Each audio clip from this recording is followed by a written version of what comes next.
عزیزان محترم، جب اللہ تبارک و تعالی نے قرآن مجید والفرقان الحمید میں یہ ارشاد فرمایا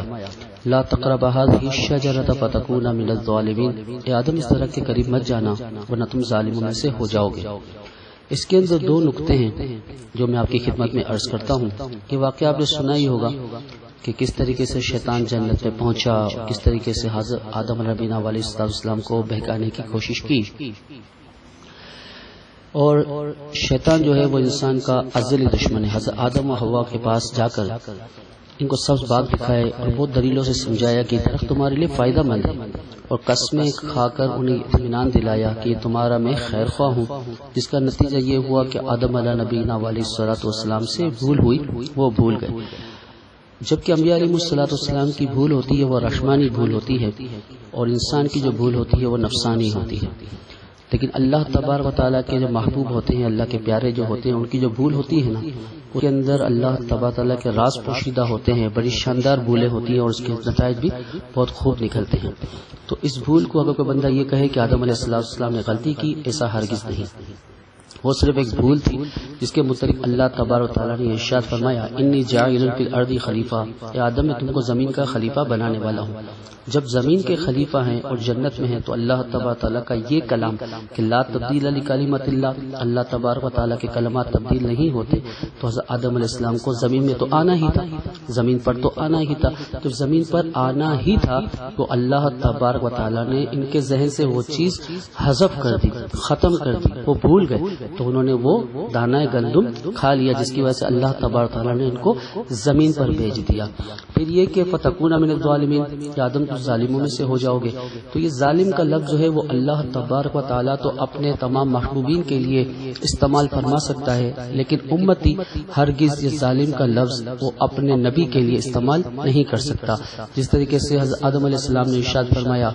کہ ربنا ظلمنا انفسنا، اس طریقے سے حضرت یونس علیہ نبینا علیہ السلام کی بھی دعا ہے لا الہ الا انت سبحانک انی کنت من الظالمین۔ تو یہ بہت سارے اس طرح کے قرآن مجید فرقان حمید کے اندر ورڈ انبیاء علیہ السلام نے اپنے لیے استعمال کیے ہیں۔ اللہ رب العزت ان کو تنبیہ فرما سکتا ہے، اللہ تبارک و تعالیٰ ان کو کسی بھی طریقے سے آواز دے سکتا ہے، کسی طریقے سے اللہ تبارک و تعالیٰ ان کو ندا کر سکتا ہے، لیکن جو امتی ہوں گے وہ اپنے نبی کو ہرگز اس طرح نہیں کہیں گے۔ اس کی مثال اب اس طرح سمجھ لیجئے کہ میں ایک استاد ہوں، میرے 2-3 شاگرد میرے ساتھ ہیں، اور اگر میں گھر پہ پہنچا ہوں اور اگر میرے والد نے مجھے ڈانٹا اور مجھے سنائی کہ جب تیرے کو کہا گیا ہے کہ تو گھر پہ جلدی آ جا تو پھر بھی دیر سے آتا ہے، تو کسی کی سمجھتا نہیں ہے، 2-4 مجھے الفاظ ایسے کہہ دیے جو مجھے ناپسند ہو، اور اگر میں مدرسے میں جاتا ہوں یا اسکول میں جاتا ہوں یا کسی ایسی جگہ جاتا ہوں جہاں میرے شاگردوں کی تعداد ہے یا میرے ان دوستوں کی تعداد زیادہ ہے جو مجھ سے محبت کرتے ہیں، مجھ سے پیار کرتے ہیں، میری عزت کرتے ہیں، تو وہ اگر میں دیر سے پوچھتا ہوں تو وہ یہ لفظ استعمال نہیں کر سکتے جو میرے والد محترم استعمال کر چکے ہیں۔ تو باپ اپنے بیٹے کو بول سکتا ہے لیکن شاگرد اپنے استاد کو نہیں بول سکتا۔ اسی طریقے سے اللہ رب العزت اپنے محبوبین اپنے انبیاء کو تنبیہ فرما سکتا ہے، لیکن امت جو ہے وہ کبھی اپنی نبی کے لیے ہلکی سی معمولی سی بھی گستاخی نہیں کر سکتی۔ یہی حکم ہے، اگر معمولی سی بھی گستاخی کسی بھی انبیاء علیہ السلام کی گئی تو وہ دائرہ اسلام سے خارج ہوگا، کیونکہ وہ کفر کے زمرے میں آتا ہے۔ اب آئیے دوسری جانب، اسی دانہ گندم کی وجہ سے اللہ تبارک و تعالی نے حضرت آدم علیہ نبینا علیہ السلام کو کھیتی باڑی کرنے اور معاش حاصل کرنے کی تکلیف دی۔ اسی طریقے سے عورتوں کو یعنی حضرت حوا کو حیض، حمل، کمی عقل اور نقصان کی میراث ملی۔ مطلب یہ کہ جو انسان کھیتی باڑی کرتا ہے، حضرت آدم علیہ السلام نے کھیتی باڑی کی، اپنے بچوں کے لیے جو روزی روٹی کمانا یہ ایک تکلیف ہے جس کی وجہ سے ہم آج دنیا میں موجود ہیں، ایک دوسرے کا سہارا بنے ہوئے ہیں۔ یہ بھی اللہ تعالیٰ کا ایک کرم ہے کہ ایک دوسرے کا ہم سہارا بنے ہوئے ہیں۔ تو آدم علیہ السلام زمین پر تشریف لائے تو اللہ تعالیٰ نے حکم فرمایا کہ اب تم اپنے بچوں کے لیے روزی روٹی خود کماؤ گے، خود کھیتی باڑی کرو گے۔ آج انسان جو محنت کرتا ہے، جو معاش کے لیے گھر سے نکلتا ہے، اس کی وجہ یہی ہے کہ حضرت آدم علیہ السلام جنت سے زمین پر تشریف لائے تو یہ میراث ملی۔ عورتوں کو حیض، حمل، نفاس، کمی عقل کی میراث ملی، جبکہ مردوں کو محنت کرنے کی میراث عطا کی گئی اللہ تعالیٰ کی طرف سے۔ اب یہ کہ تھوڑا بہت میں آپ کو حیض و نفاس کے متعلق بتاؤں. ایک حیا کا تقاضا بھی ہے کہ اپنی بہن بیٹیوں کے سامنے اس طرح کی گفتگو مناسب نہیں ہے، تو لہٰذا یہ کہ میں وائس میسج پر کچھ بات بتانا چاہ رہا ہوں اپنی بہنوں کو، اپنی بیٹیوں کو، اپنی بچیوں کو، تاکہ ان کو پتہ چلے یہ حیض و نفاس کے مسائل کیا ہیں، کیوں ہیں. اور میں نے اس کی وجہ آپ کی خدمت میں پہلے ہی پیش کر دی کہ یہ حیض و نفاس انسان کے لیے کیوں ہوتا ہے اور کس وجہ سے ہمیں یہ تکلیف عورتوں کو دی گئی ہے. حیض اس خون کو کہتے ہیں جو عورتوں کو ہر مہینے آتا ہے. ٹھیک ہے، اب ہر مہینے یہ خون آنے والے کی جو تعین ہے دن کا، وہ ہے کم سے کم 3 دن اور زیادہ سے زیادہ 10 دن. اگر 3 دن سے کم یہ خون آتا ہے یا 10 دن سے زیادہ آتا ہے تو یہ بیماری ہے، اسے استحاضہ کہتے ہیں. یہ ایک بیماری ہے، لہٰذا اس صورت میں ڈاکٹر سے یا کسی اچھے سے طبیب سے مشورہ کیا جانا ضروری ہے، ورنہ یہ بیماری جو ہے وہ مزید بڑھ کر انسان کے اندر کوئی ناسور پیدا کر سکتی ہے. جیسا کہ دارالقطری میں حضرت عثمان بن العاص فرماتے ہیں کہ حائضہ جب 10 دن سے تجاوز کرے تو وہ مستحاضہ کے درجے میں ہے، وہ عورت غسل کرے اور نماز ادا کرے. اس حدیث شریف سے معلوم ہوا کہ حیض کی جو مدت ہے زیادہ سے زیادہ 10 دن ہے. اسی طریقے حضرت سفیان رحمۃ اللہ تعالی علیہ فرماتے ہیں کہ مجھ کو حضرت انس کا قول پہنچا ہے کہ انہوں نے فرمایا کہ حیض کی کم سے کم مدت 3 دن ہے. یہ بھی دارمی میں حدیث شریف ہے جو میں نے آپ کی خدمت میں پیش کی.